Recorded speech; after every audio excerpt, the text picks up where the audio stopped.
Welcome back, everyone. Now, we head on to the first alumni talk. It's a great opportunity for us to listen to the words by knowledgeable speaker Robin Augustine, who is also an alumni of DOE QuizAt.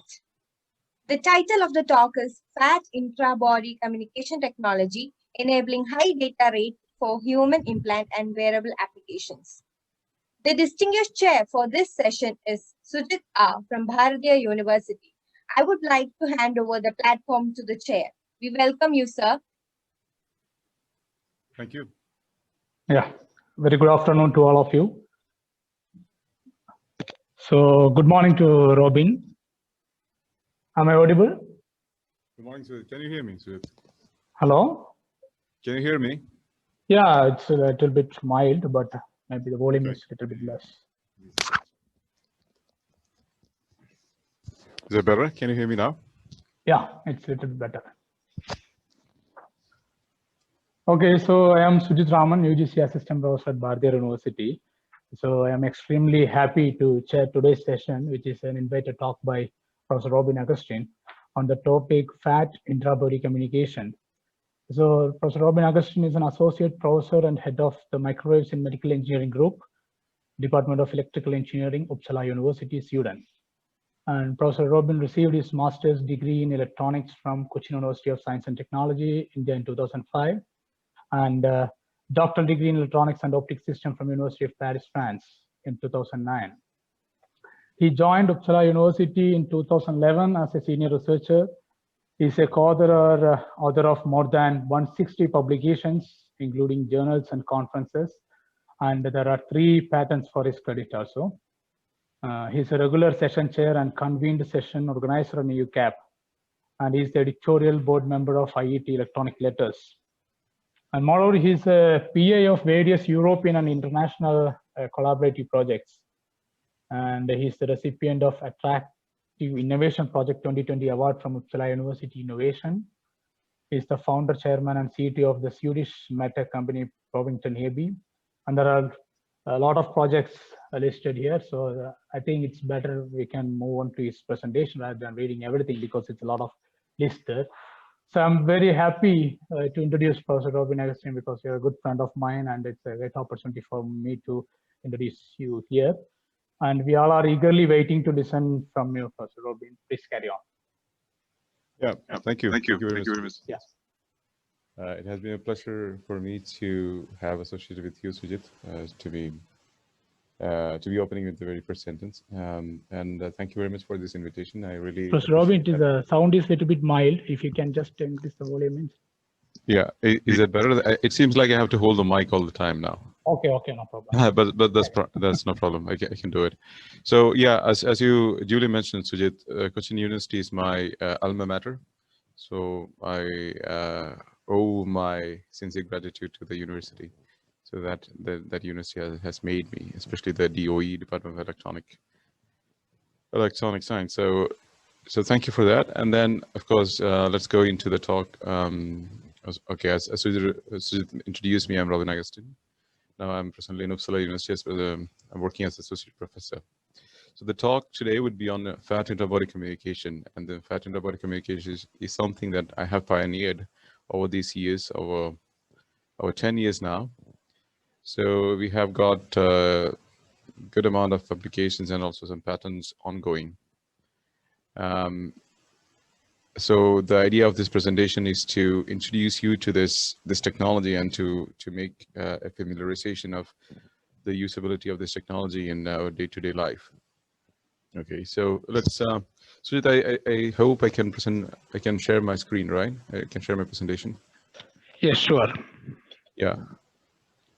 So in this case, you have to stop sharing. The host has to give you the permission. Yeah. Could you give me the permission so that I could share my presentation, please?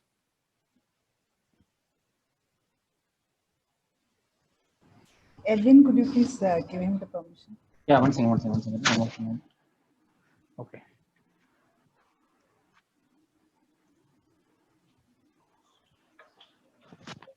Okay, you can share now. Yeah, thanks. I don't know if you see my presentation now. Do you? Yes, yes, it's visible. Okay, excellent. Thank you. All right, so I start with giving you a background about Uppsala, where I am now. So Uppsala, Sujit knows it because Sujit had been here as a postdoc. Uppsala University is a university located in Scandinavia. Scandinavia is part of Northern Europe. And as you can see, it's the image of the globe, and then the arrow points down to Uppsala. So it's close to Arctic Circle, so it can be really cold during winters. So Uppsala is majorly a student city, meaning that we have predominantly student population here, and it has been the oldest university in the whole Scandinavia. It was established in 1477. And there had been a lot of Nobel laureates from this university. And the photos that you see on the screen is basically some glimpses from Uppsala. So a bit more detail about the Uppsala University. It is ranked one of first 100 universities worldwide, and it has 9 faculties, and there are 3 domains in which these faculties are spread. So the domains are majorly the arts, social science, medicine, and pharmacy. So the turnover is 700 million euro, and this turnover means that okay, we usually have external fundings from the European Union, also from national agencies, but also we have our own internal faculty funding. Right. So the departments, I mean, these are former departments. So there are quite many departments. We have engineering sciences, chemistry, mathematics, physics, and astronomy. And also we have something called the Swedish Institute of Space Physics. So we have a very strong group or very strong department for astronomy, astrophysics science. Then, of course, one other thing that we take a special pride on is our clean room facility. We have one of the biggest facilities for ultra clean fabrication. So we have, we are well equipped. We have well equipped clean room facilities as well. So my group is called Microwaves in Medical Engineering. So our focus is more about application of microwaves in medicine. So, but not only microwaves, but also other technologies are being used in my group for finding solutions for medical problems. So as you can see on the screen, this is my group, and these are like 2 different photos from 2 different times. So our group had been like on an average with a strength of 11 people, employed members. So the photo that you see to the right is more recent. So these are some of the members of the groups. And then these are the collaborators that we have in different projects that we're involved in, both on national and European level. And these are the funding agencies. Right, so regarding the fat intra-body communication, let me start with a global issue of obesity. So obesity is something that, even us in India has to deal with. Because of lifestyle, basically, the food habits and all that. So what is the problem of obesity? I mean, obesity itself is not a problem. Obesity is a problem when you have to suffer comorbidities because you have complications due to, fat accumulations in arteries and veins and so forth. So such scenarios could create problems with heart, with brain, with other internal organs. So in most of the cases, what you really need is that, as it is said on the slide here, that the rescue mission is not often failed because of the treatment, lack of treatment. In most cases, it is the lack of diagnosis that creates in fatalities, that ends up in fatalities. So you have to have a real-time diagnosis, a real-time monitoring of various disease conditions, and how can that be possible? And this is where you are talking about implanted solutions, where you can have various sensors that are implanted into the body, and they stays there, and then they relay information about the status, the health status of that particular organ in real time. So how could that be possible? Because when you talk about it, body itself is a hostile environment, meaning that if you implant something, then it will be easily deteriorated, degraded by the bodily fluids. So to have something long-term implanted in the body is almost a nightmare. And but on the other hand, thanks to the technology of prostheses and implants, especially regarding bone, because you have heard of hip surgeries or knee replacement surgeries where you get either bioceramic implants or metallic implants. So those are the kind of implants that could stay longer. So it's not unheard of that the implants can survive longer in the human body environment. So one can think of making such implants also. But the real issue there would be making these implants smart and also active, not passive, because prostheses are usually passive implants, right? So what you want to do is to make active implants embedded with electronics that could relay information, that could pick information in the first place, and then later relay information. So picking up information is something that has been extensively researched on in terms of sensorics. But relaying information is something, especially in the intra-body context, is something that is really, really new. It's not really mature yet, because we yet have to see what are the possibilities one could use in order to transmit data within the body or on the surface of the body to something off the body, external to the body. So there are different propositions over past 2 decades. I mean, for example, we all start with, maybe you are familiar with galvanic and capacitive couplings. So those solutions have to address these requirements. For example, in the body, you're talking about, compared to like on-air communication, you're talking about short-range communication. You're talking about using body tissues themselves as transmission medium. Again, you're talking about near field communication because the distance itself is small. Then again, you have to consider which location you want your relay stations to be positioned. Do you want it in your head, in your chest, in your abdomen, or in the legs? Okay, it really depends on the condition that you want to address or condition that you want to monitor. So, the issue with capacitive galvanic, and also there are inductive solutions, is that they all work with low frequency communication modalities, communication protocol. So inherently, when you use low frequency, the problem is bandwidth, and the amount of data you can send over low bandwidth or low frequency is very limited. But when you're talking about real-time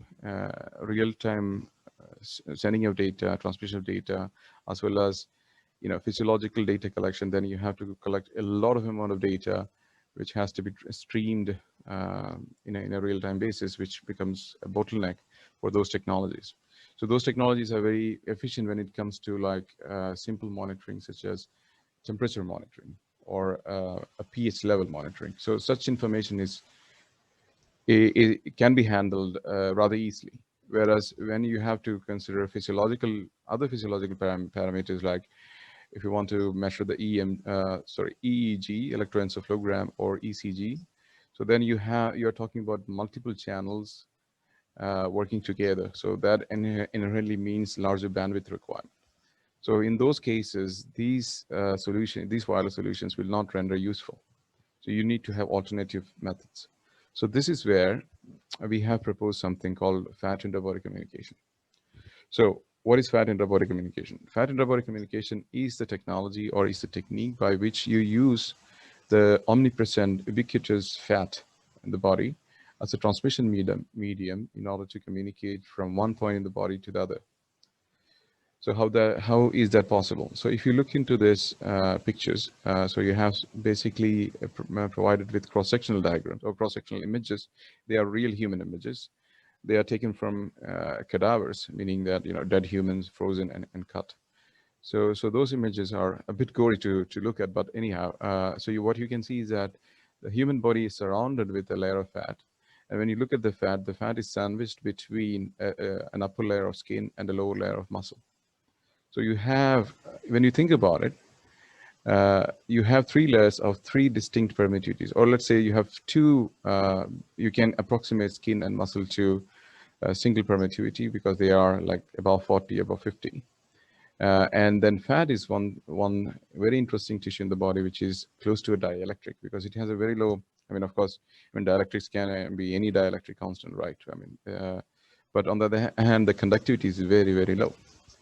So you have a low conducting, low dielectric material, which is fat. And also it is, one other good thing is that it is frequency non-dispersive when it comes to, its water content, because it's a very low water content tissue. So it will basically act as an inorganic material. I mean, even if it's an organic material, because of its low water content, it doesn't have a lot of frequency dispersion. So it has a stable performance over large frequency range. So again, when you think about it, you see that the fat layer is beautifully sandwiched between skin and muscle.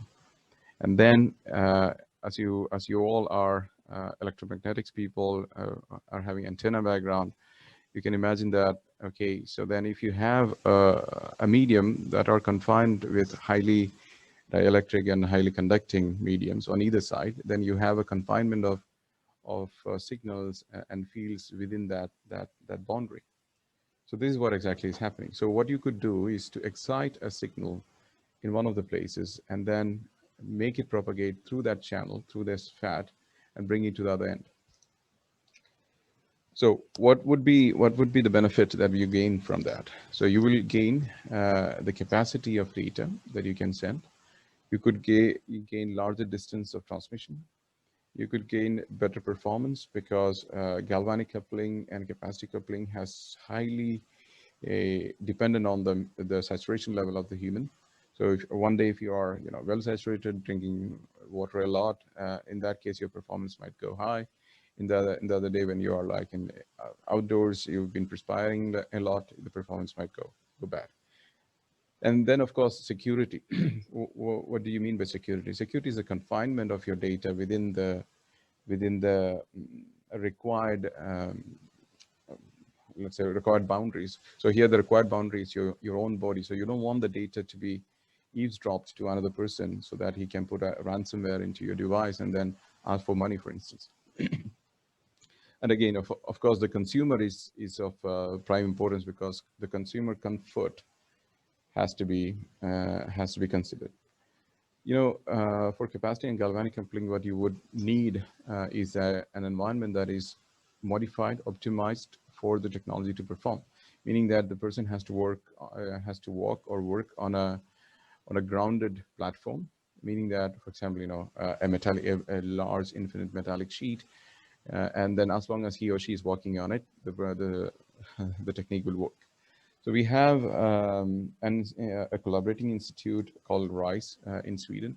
They are based in a city called Linköping, a bit south to Uppsala. So the thing is that they work with capacity coupling, and they have to have custom-made environments for the person to walk on so that the technology could work. So that was a very big bottleneck for them, because you cannot imagine this technology work in an outdoors environment. You cannot imagine if the technology would work if the person is taking a shower, for instance. So it is not very user friendly, to be very honest. Okay, so how could you do that? I mean, you can have those fat IBC nodes which are transmitting signals from one end, and then in some cases you might need some repeater nodes so that you could amplify those signals and receive it and transmit to larger distances. Then also as part of that, you would also have sensors that are implanted in the vital organs, and those sensors will transmit data through the fat IBC, and that data will be collected on a node called aggregator. An aggregator is something that relays the information to a person who is well-trained or is responsible for the health of this person, meaning that your family doctor, your clinician. So how should that be possible? And this should be only possible through a secure system. For example, we collaborate with a company called, the company called Intel. And what they provide is a gateway called IHAB, and that is a secure gateway with firewall installed so that you cannot hack into it. But they give you a direct highway from the person to the hospital records. So it is called HIS, Hospital Information System. So that the doctor, the practitioner gets the data, the update, the status of the patient directly. Okay, so I mean, these are some results from what we have done in our studies. So the results compared to the phantom and ex vivo tissues. So phantoms are As you know, phantoms are emulatory models that represents human body in its dielectric properties. So we could make phantoms of, we have a very good phantom fabrication facility where we could make phantoms of typically any part of the body, any organ. So what we have done in this study is to make a phantom of 3 layers: skin, fat, and muscle. And then we tried various propagation models at predominantly at 2.4 gigahertz to see how how good the fat transmits the signals through. And there the major parameter that you want to look at is the coupling S21. Because when you talk about the near field communication, you don't most of those far field approximations doesn't work. So here you are mostly interested in if the data is leaving the node and getting received on the other node, and then if you lose the data, if you keep the integrity of the data. So this is what is important. And if you study S21, and that is more than enough for such applications. So that's why S21 has been adopted as a calibration or as a standard verification method. So as you can see, in phantom studies, we see that, okay, for different lengths from 2 centimeter until 10 centimeter, you get a pretty good coupling. And this is state of the art compared to any other, available technologies, including galvanic, capacitive, inductive coupling. And ex vivo means here we have used tissues from animals. I mean, here they are porcine tissues, meaning, okay, they are extracted from pig. So we have used porcine skin, fat, and muscle for this study. And we have comparable results. Of course, one obvious difference between man and pig is that pig fat do have a higher conductivity than human fat. So what you would extrapolate from this result is that the S21 parameters will lie in between the phantom results and ex vivo results for human, because for phantoms, the losses were a bit lower, and for ex vivo, the losses were a bit higher, whereas the human has something in between. So we have done following studies and even more. I have not included further studies in this one because some are partly being published and some are recently published. Of course, in our first article, we proved that the intra-body microwave communication through adipose, which is fat tissue, is possible. And in the second publication, we showed in our experimentation that real data packets could be transmitted through intra-body network using the fat tissue without packet loss with integrity. And then, of course, we studied the reliability of the fat intra-body communication, meaning that, given because the body is very, let's say, dispersive. So it has a structure which is not even, it is not homogeneous, it has a different morphology at different parts. So one has to consider that. So you have to see what is the absolute minimum or what is the threshold that you can expect over a distance, given all these abnormalities, and you will calibrate your communication to that threshold. So you will normalize towards that. So that's the idea there. And then, of course, we, as I said, we also tried the effect of thickness inhomogeneity in fat, and see like how, if the fat flares out at some part of the body, how it will affect your communication. If it contracts some part of the body, how it can affect. So those studies were done. Then, of course, we have done other studies, like, for example, presence of blood vessels, which is a very very viable scenario that you could have crisscrossing blood vessels, larger arteries going through fat, and how that could affect the communication. Then we have also seen like how implanted antennas would work in a fat environment. Then some results have been also extracted from fat channel bending and polarization studies. And again, one feature of this fat channel is that you could have front to back coupling very easily, because you could also imagine some solutions of like low energy Bluetooth. So low energy Bluetooth is basically Bluetooth, but it is mostly used in wearable applications. So it works well when you have to communicate from the surface of the body to a device which is far from the body. But when you have to communicate from front of the body, frontal part of the body to back side of the body, then the body itself consumes a lot of signals. It eats up a lot of signals, and a lot less will go back to the body unless you have a reflector around it. So if you're standing next to a wall, for instance, then you have a multipath. So then you could get a reception in the back. But here through fat channel, you can have a direct path around the body through the fat channel and with much lesser loss. So these are some examples of some topology optimized antennas that we have made in order to design a probe that could launch signals into fat. And, you know, I mean, these are some characterization results, and then you see that there is a very good matching over the R band for this probe. So this matching is when you have like through connection, and when you connect one probe face to the other. So these are some examples of the experimental setups that we had, and you know, you see these 3-layer models in the picture. So the 3-layer models comprise of the top one comprise of skin phantom, fat phantom, and muscle phantom. And then you have those probes on either ends, and then you have, you know, one probe launches a signal, the other one receives. Then you would think, right? Okay, your body is not a section of tissue. Your body is a cylinder. Your body is a complete system where you're trying a section here. So how would that be a representative of what's really happening in the body if you want to excite the signal? Yeah, the explanation is that the signal received, I mean, the best quality signal received to the other port from the transmission probe is the one that travels through the fat. All the other part is losses, right? So this is like really a worst case scenario. So if you are succeeding in this worst case scenario, okay, you will succeed. You will definitely succeed in the case where you have the body, where you have those nodes implanted in the body.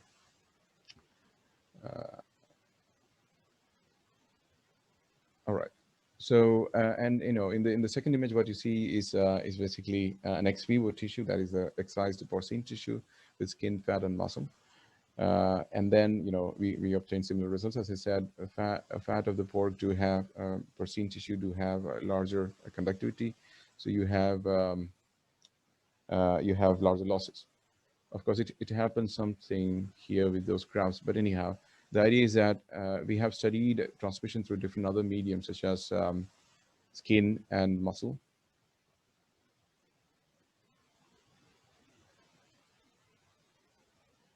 Yeah, I think I have a question from Jean-Marc. Yeah, I mean, thank you for this question, Jean-Marc. I think I could answer your question right after this discussion, if you don't mind. Thank you. Yeah, so we also have done, we also have data packet transmission through FAT, where we used software-defined radio in order to transmit data. And then we have transmitted data packets through it. We have also measured the spectral density, and then okay, also, you know, looked at the received power, whereas we also looked at the data and calculated the packet reception. So we have seen that, okay, I mean, it doesn't really affect the packet reception, no matter how far you are from the how far you are from the transmitter. And also what we have seen is that, okay, we can calculate approximately, let's say, to the maximum 2 dB per centimeter loss within the fat channel. And then, of course, you know, the fat channel could also be used for sensing. You could also use this for like tumor tissue models in this case. So, for example, what we have done here is to add a perturband into the transmission channel and see the correlation between the perturband size and the transmission itself. So, as you know, the perturband size increases and it constricts the channel, then of course you start seeing a drop in the reception, which is very much expected. But again, this also gives you an idea about how much of a size you would require for your perturband in order to constrict your channel. So what we have seen is that, okay, we can still have a reliable communication even if you have a 60% clogging of the channel. But on the other hand, okay, if you measure the absolute ST1, you will see the difference. You will see the minor signatures there, which could be used for sensing. So this could be also a possibility to use for a very simple device for screening breast cancer or monitoring the relapse of breast cancer once the person has gone through the surgery. So there is also always a strong chance of relapses. So you could also think of a device as like an online monitor and recurrences of such tumor. So this is also a study where we tried to understand how how the channel constrictions would affect your communication basically. So this is also the results from them. So you see that okay, there could be some effects, but not very large effects. So yeah. So I mean, given the size that we have tried, there could be differences from -2 dB to -4 dB. So in one case, we tried a concave structure where the fat is basically, pushing in, and in the other one is the convex structure when the fat is pushing out. So in one case, fat is thicker. The other case, fat is narrower, right? So in narrow cases, of course, you will not have substantial effect because the propagation would love presence of fat, whereas in the thicker case it will not affect because the propagation allows thickness of fat, whereas in narrow case you will have an effect but not very high effect. So that's why you will have a larger depletion of the transmission. Yeah, there are also some studies regarding like the effects of the blood vessels crisscrossing the fat channel. So it has to do with the way that it is positioned. For example, if the blood vessels are orthogonally positioned to the transmission, the direction of the transmission of the signal, or it is in parallel to it. So there is also like, a splitter recombiner effect in some cases, whereas in other cases, you will have just a reflector in front of your direction of propagation. So then you will have a sharp drop in your reception. So these kind of studies were also done, and then we have published a paper in IEEE Access, I guess, about this. So this is also a study where we tried to do different transmission losses models with respect to where you excite in the body, because when you talk about fat channel, you can excite in fat either, or you can excite on the skin. Because you are talking about two different applications. You are talking about implant applications where everything has to be implanted. You can also talk about wearable applications where things can stand on the skin, but still the communication happens within fat. So you could either excite from skin or from fat. But as you can see in this table, there is a disadvantage if you excite from the surface of skin, because the problem is that skin is a very lossy medium, right? So we'll have the first step of loss in the skin, and then only the remaining thing will go through the fat, and then you will have the next stage of loss in the coupling portion of the skin, wherever you have the exit port. Whereas if you have a direct link within fat, then you have the best case scenario. But again, this is not impossible to excite that through skin. You can do it. But of course, you need a lot of applicator optimization in order to minimize that loss in skin. So this is an example.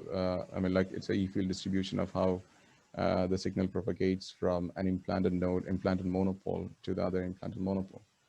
So this has some work. I'm not going through a lot of details here because, I think there are 3 ongoing patent applications. So I'm not supposed to talk a lot about the excitation procedures as such. So, but I would like to show you a video, and then I would like to conclude with that, which I think you will appreciate. Sujit, can I share a video also? Sure, you can share the video. Yeah.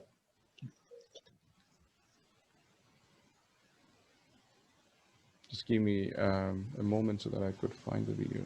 It should be there. Yeah, in the meanwhile, there are some questions I could answer the question too.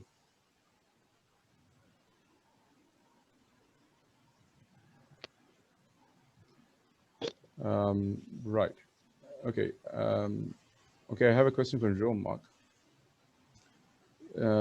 Jean-Marc, hello, Jean-Marc. So Jean-Marc says, hello, Robin. How do you compare parallel plate propagation with on-body communication in terms of propagation losses? How do you include body losses? How do you include the body curvature? What maximum transmitter power and minimum receive power usually required? How do compare your architecture with communication using external reflections and or relays to transmit the data from one node to another. Yeah, thank you very much. So maybe I can take the first question here. How do you compare parallel plate propagation with on-body communication in terms of propagation losses? Jean-Marc, to be really honest, this is not a parallel wave propagation. It will be a dielectric waveguide kind of propagation. So you cannot completely approximate that to parallel plate because you don't have, as compared to metallic boundaries, skin and muscle do have losses. So they are. I mean, you can consider, or you can model it as lossy waveguides. And again, whereas you also have conductivity to skin and muscle, that helps you. That is the predominant factor that helps you to confine the signals within the channel. Then the question was how with on-body communication in terms of propagation losses. Yeah, Sujit, is that possible that I could interact with Jean-Marc? Yeah, it's possible. If it's there, means we can directly talk. Okay. Yeah. Jean-Marc, you there? Yeah, I'm here. Can you hear me? Yes, I can hear you, Jean-Marc. So more precisely, my question was, okay, as you know, we can make purely on-body surface, from one point to another point on the body because the waves can be stuck on a lossy surface. So you can go from the front of the body to the back of the body. But as far as I remember, losses might be of the order of minus 40 dB. And in your case, because you concentrate your wave between the skin and the muscle, it seems that it's on your slide right now, you can expect minus 25 dB. So my feeling is that you have less losses using the fat layer compared to purely on. Okay, that's clear. Okay, clear. You have very low losses because fat inherently has almost no losses compared to skin. But obviously, it's easier to make nodes on the body surface compared to nodes inside the body surface. I mean, inside the body, it's going to be much more easier to implement antennas inside on the body surface. Exactly, inside the body, it's much more easier. It's very straightforward. But the trick really lies where you want to have wearable application. So if you want to have your applicator on the body, still you want to couple through the fat. In this case, that first stage of coupling is going to be detrimental in order to get the best performance of your channel. Okay, I mean, to some aspect, maybe you could also excite creeping waves, as theory had been doing. The creeping wave. Yeah, exactly. Creeping wave propagation could be used, but we have also been successful in having low loss coupling into fat from the skin. So this is something that unfortunately I could not disclose how to do it, but we can do it. Because I think you're directly launching the signal into the fat, right, rather than launching into exactly. The so skin, because one good thing is that skin is thin. So when you propagate along the skin, you have larger thickness or larger distance, and then you have larger losses. But if you can compensate that with a resonance coupling from the skin surface to the fat, and if you leave the propagation within the fat, and then you couple it out from somewhere else, then you will still have lower losses compared to what you have on the skin transmission. So this is possible. But it will be lower than the quality, or the advantage will be lower than the direct coupling within fat. And coming back to your question about curvature, so from our simulations and also from our experiments, we have also proved that the curvature usually benefits for front to back coupling.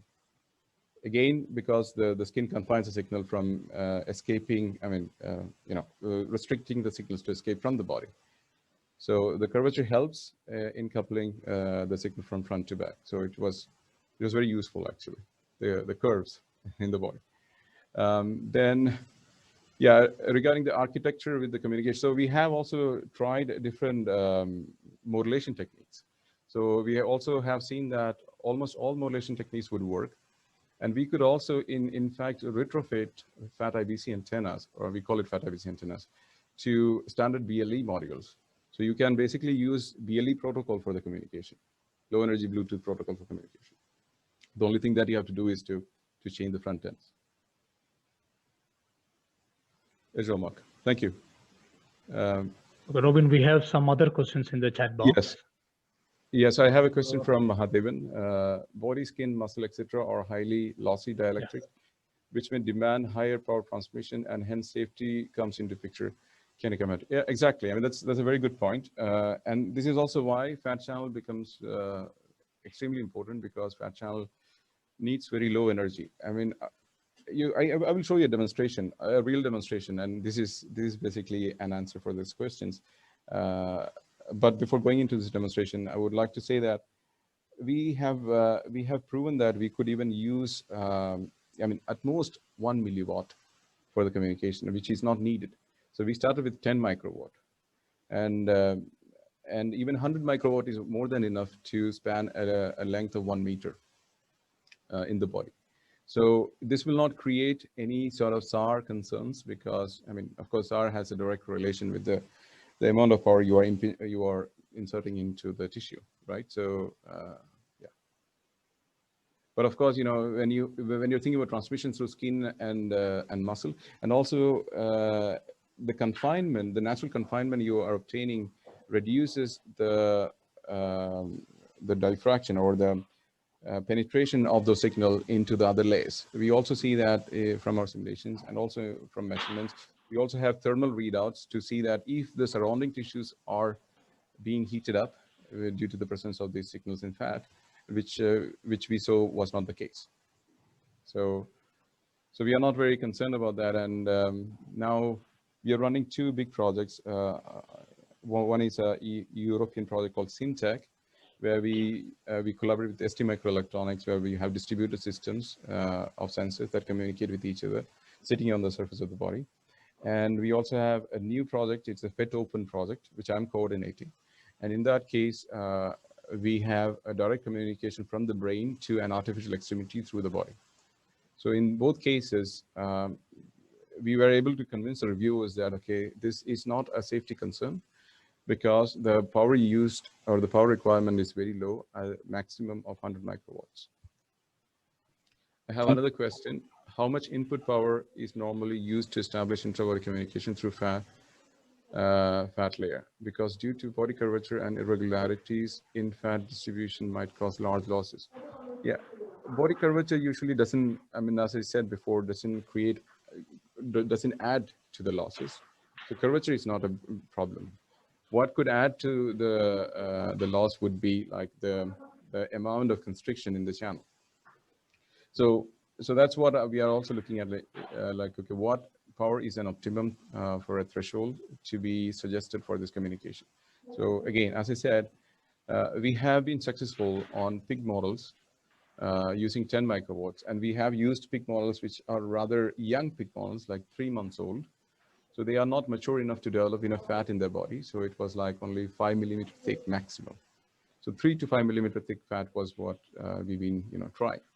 So in those cases, we've been successful with real sensors and real actuators to demonstrate a combined performance using, I think it was close to 20 microwatts. So then the question is like, what is the transmitted power? So transmitted power was that. And then the received power, okay, I mean, we have not checked the received power, but anyhow, that was enough for us to not lose any data packets. I hope I can share the video now. Okay, I think. Yeah, I mean, no questions. Yeah, I can is there go ahead with question? another questions. I think there is no questions. Okay. So maybe I can ask for some more questions, Robin. So it's not questions, it's actually some concerns regarding this. Like what question I raised here is regarding the regularities in fat distribution, right? So mostly I think they might have concerned about the size of the transmission lane mostly, because the size of the fat layer is changing from time to time rather than the breadth. So the size of the transmission lane is changing. So whether that will cause to the losses, that may be the question. Or maybe from person to person it can change, right? Yeah, exactly. Person to person. So how? So I'm very well aware of that, and this Yeah. is also the reason why we have to. Okay, I mean, it is very interesting because in the SynTech project, what we propose is that the human morphology is very different. The spectrum of morphology is very different. It's very vast. So we want to prove that this technology would work for an athlete who has, let's say, 7% body fat, Okay. okay, and an obese person. So obese person, you understand how much of fat the person would have. So you are talking about a spectrum with extremes of an athletic person and obese person. And then we would make models for athletic and obese person, both in numerical setting and also in phantom setting. So we have done that, and we have also tried body-worn nodes for fat IBC, and proven that on these two models, that they both work, right, for communication. So this has been established. Yes, I get one more question. No, one more thing from my side. This is another concern, Robin. Actually, when whether we can compare this one to wireless body area networks, because in wireless body area networks we have different sensor nodes and different point, right? So it's very difficult to transmit from one node to another node through air by modifying the. So I feel it will be very useful when if you want to communicate from the front side, one sensor in the front side to the back side. So through the body, if it is possible to communicate, means it will be very good for wireless body area networks. So how will you comment on that? Compare this particular in the fat body communication with the W band? I think the beauty of fat body communication, and also because if you have body-worn devices which communicates through air, the biggest issue is that you have environmental influences onto that, right? So it is not confined in a space. So it is open to everything. So if imagine if you are outdoors and you are exposed to rain, for instance, I mean everything will drop, right? This will not simply work. You cannot do it underwater. You cannot do it while you're having shower and all that. Whereas when you have this signal confined in fat, all those anomalies are being removed. So you will have a robust, reliable communication in this scenario. Okay, right. Yeah. So okay, there's also one last question, if I can answer, Sujit. Yeah, sure. Yeah. So the question is like, what about the effect of EM interference from other implanted devices in the body? EM interference, I mean, this is relevant for any electronic device, right? So before implanting any electronic device into your body, you should have the EMI compliance. So you have, I mean, that's a different ball game. So this applies in any implanted devices or any electronic devices as a whole. So I mean, this is definitely a concern. So you have to take care of it well before you think about implanting something in the body. So that comes in the EMI aspect. Mm-hmm. Yes. All right. So can I play the video? Yeah, sure. Hello, sir. Does the video have audio? Yeah, I'm sharing with audio. Let's see if it works. Okay. Short, fat IBC is a novel intra-body communication approach that uses the fat tissue inside one's body as a transmission medium for low-power microwaves. Fat IBC can enable communication at high data rates between multiple implanted or wearable body devices. One example of such a wearable device is a controllable prosthetic arm, also known as a bionic arm. In this video, we will demonstrate how a bionic arm is being controlled over fat IBC on a euthanized pig. Fat IBC is of course intended for humans, but pigs are very similar to humans in many anatomical ways. In the future, we hope to apply fat IBC to the human body. DGXP-free radio transceivers were used for the wireless communication. These radio transceivers are able to communicate with each other using the IEEE 802.15.4 network protocol. Each transceiver can be connected to a microcontroller or to a computer to create a wireless node that can both send and receive data. 2 temperature and humidity sensors were used in order to have some variable sensor data to send over the fat channel. Arduino Uno microcontroller boards were used to communicate with sensors and actuators, as well as for interfacing with the XP transceivers. Also, a dedicated USB interface allowed us to have one of the XP transceivers connected directly to a computer. A 3D printed multiple degree of freedom bionic arm, produced in-house by MMG, was used to visualize the working state of the system. Only 2 fingers were active for this demonstration. Antennas constructed specifically for the purpose of fat IPC were used, with 4 of them being designed to be implanted into fat tissue. The 5th and last antenna was designed to sit on the outside against the skin. 4 antennas were implanted inside of the belly of the pig in a square pattern. The 5th antenna sat in the middle of the square, but instead of being implanted, it sat against the skin on the outside. This node is known as the Aggregator Node and allows us to monitor the data that is being sent inside the body.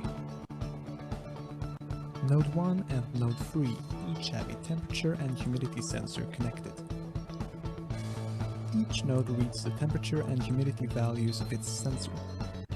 This data is then transmitted over the fat channel inside data packets. Packets are sent every 100 milliseconds as broadcast messages for all available nodes using the transmit power of 1.5 milliwatts at the XP transceiver. Otherwise, if the humidity at node 1 is less or equal to that of node 3, the index finger will be fully extended and the middle finger will be fully flexed. The microcontrollers at node 2 and node 4 run identical code, but control only one finger each. Squeezing one of the sensors in one's hand increases its humidity reading. As the humidity rises above that of the other sensor, we see the corresponding actuation in the bionic arm. When we loosen our grip of the sensor and instead squeeze the other sensor, the actuation of the bionic arm will change once again as the humidity readings change.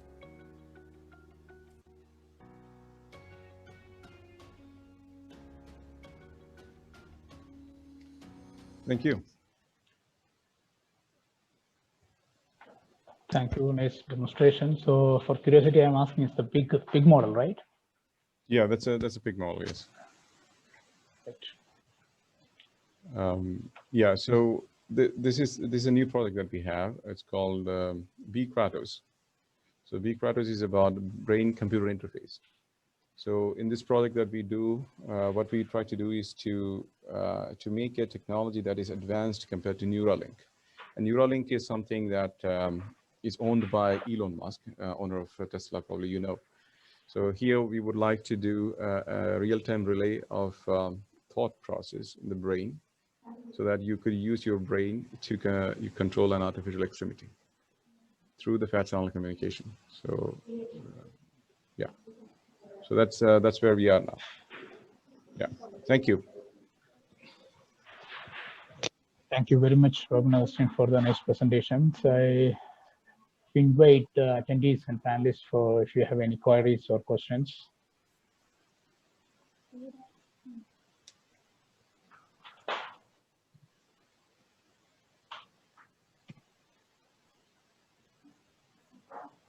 So I think there are no more doubts. Okay, so if there is no more doubt, means I thank Professor Robin Augustine for this wonderful presentation, and I also thank the organizers for giving us opportunity to chair the session and present. Thank you. Thank you very much. Thank you, sir, for sharing your profound knowledge with your talk, and it was full of real and valuable information. I also thank the distinguished chair, Sujit, sir, for his valuable presence.